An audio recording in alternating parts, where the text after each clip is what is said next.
পরিবেশন করবে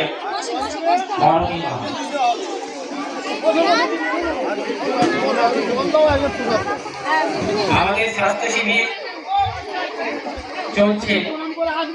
যে সকল মায়েরা ও দাদারা ডাক্তারবাবুকে দেখাতে চান, আমাদের মঞ্চের ঠিক সামনে স্বাস্থ্য শিবির করা হয়েছে, আপনারা ডাক্তারবাবুকে দেখাতে পারেন।